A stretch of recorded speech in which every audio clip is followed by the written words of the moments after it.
అందరికీ నమస్కారం. ప్రపంచ యాత్రికుడు నాన్వేష్ సో ఇప్పుడు తన బ్యాంకును కూడా సీజ్ చేయడం జరిగింది. సో నెక్స్ట్ అరెస్ట్ అని అంటున్నారు. సో ఇదే అంశం మీద ఒకసారి వివరణ తీసుకునే ప్రయత్నం చేద్దాం. ప్రస్తుతం మనతోటి ప్రొడ్యూసర్ నట్కుమార్ గారు ఉన్నారు. వెల్కమ్ చెప్దాం. Hello sir.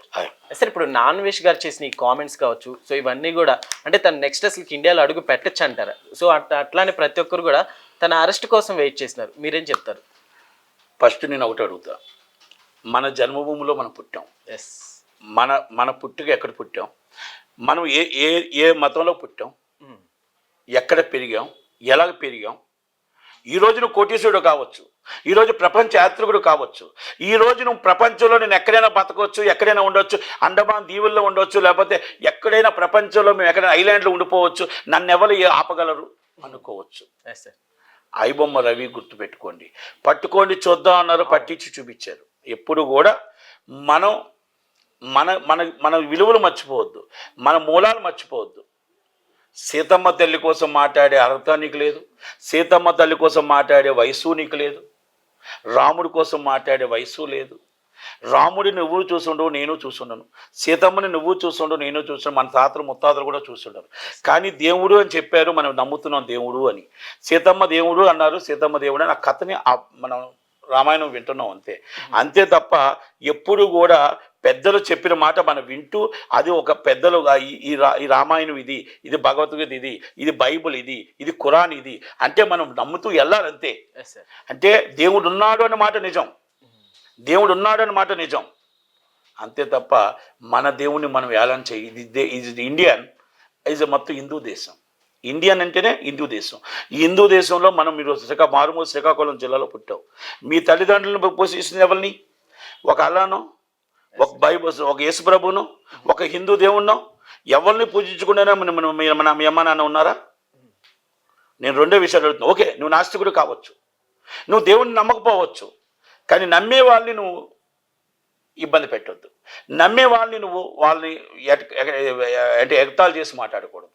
అంటే మీ ఊరి భాషలో ఎగతాళి చేసి అంటారు, ఏలకాలం ఏంట్రా అంటారు. అంటే ఆ భాషలో, మీ భాషలో నేను చెప్తున్నాను. నేను శ్రీకాకుళం జిల్లా వాడిని, నేను రణస్థల్లో పుట్టి పెరిగినోడిని, రణస్థల నుంచి విశాఖపట్నం వచ్చి పెరిగిన వాళ్ళని.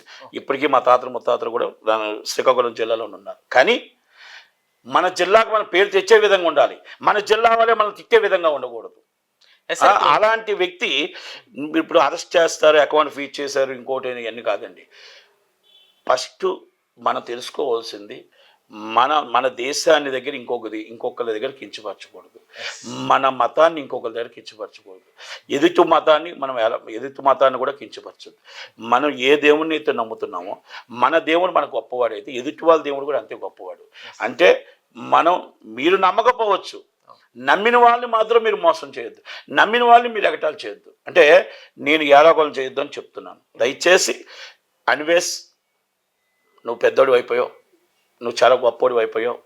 నువ్వు చెప్తున్నావు నా కోట్లది వీళ్ళందరూ నేనేదో మనం చూసా, నేను ప్రపంచ యాత్రికుడిని, నాకు వీళ్ళందరూ ట్రోల్ చేయడం వల్ల, వీళ్ళందరూ నాకు చూడడం వల్ల నాకు 8 లక్షలు వచ్చాయి, నేను ఐఫోన్ కొనుక్కున్నా, నాకు 6 లక్షలు మిగిలే, నేను ఇంకోటి ఏదో చేస్తాను అంటున్నావు. డబ్బు రావచ్చు, విలువలు రావు. డబ్బు రావచ్చు, పరువు రాదు. డబ్బు రావచ్చు, అలాగే సంపాదించాలనుకుంటే ఎన్ని విధాలు ఉన్నాయి. ఒక నీతి నిజాయితీతో, ఒక మంచి మానవత్వంతో సంపాదించే డబ్బు. ఈ డబ్బుని ఇలాగా తిడితేనే వచ్చింది డబ్బు, నేను అందరినీ పెడితే నాకు యూట్యూబ్లో డబ్బు వచ్చింది అంటే ఆ డబ్బుకు విలువ ఉంటుందా? నీ మాటకు విలువ ఉంటుందా? నువ్వు మాట్లాడే మాటలకు వాల్యూ ఉంటుందా? అంటే ఇవన్నీ నేను ఎందుకు చెప్తున్నానంటే, నువ్వు మాట్లాడినట్టే నేను మాట్లాడవచ్చు, కానీ నా తల్లిదండ్రులు నాకు జ్ఞానం నేర్పించారు, నాకు తల్లిదండ్రులు ఎదుటి వాళ్ళకి చెప్పడం నేర్పించారు. అంతే తప్ప నువ్వు తిట్టినట్టే నేను తిడితే నీకు నాకు వాల్యూ ఏముంటుంది? కనుక అన్వేష్, ఎట్టి పరిస్థితుల్లో నువ్వు క్షమాపణ చెప్పు. భారతదేశానికి, భారత ప్రజలకి, సీతమ్మకి, రాముల వారికి, హిందూ దేవుళ్ళకు, నువ్వు ఏ దేవుడికైనా క్షమాపణ చెప్పవలసిందే. ఎందుకంటే దేవుడు లేనిదే మనం లేము, హిందుత్వం లేనిదే ఇండియా లేదు. ఇండియా అంటేనే హిందుత్వ దేశం. ఒక అన్ని సెక్యులర్ మన దేశం అంటే అన్ని దేశం, అందరూ అన్ని కులాలు అన్ని మతాలు ఇక్కడ బతుకుతారు అందరూ. మనం అందుకని అందరిని ఆహ్వానిస్తాం. అందుకని బయటికంటే మనది ఏంటంటే మనం విలువలు ఇస్తాం, వాల్యూస్ ఇస్తాం, కట్టుకి బొట్టుకి అన్నిటికీ విలువలు ఇస్తాం. కాబట్టి అన్వేష్, ఈరోజు దాకా కూడా నువ్వు ఇంత మాట్లాడినా కూడా నిన్ను మాట్లాడితే తిడుతున్నారే కానీ ఒక్కటి కూడా లీగల్గా తీసుకోవాలని చూస్తున్నారే తప్ప నిన్ను మామూలుగా కూడా మీద యాక్షన్ తీసుకోలేదు. అంటే అదే సాంప్రదాయం ఇండియా, అదే విలువలతో ఇండియా. నువ్వు ఇండియాలోనే పుట్టావు, ఇండియాలోనే పెరిగావు, ప్రపంచంకి వెళ్ళొచ్చు. నువ్వు అమెరికాకి వెళ్ళినా మళ్ళీ నువ్వు నీ దేశానికి రావాలి, గుర్తుపెట్టుకో.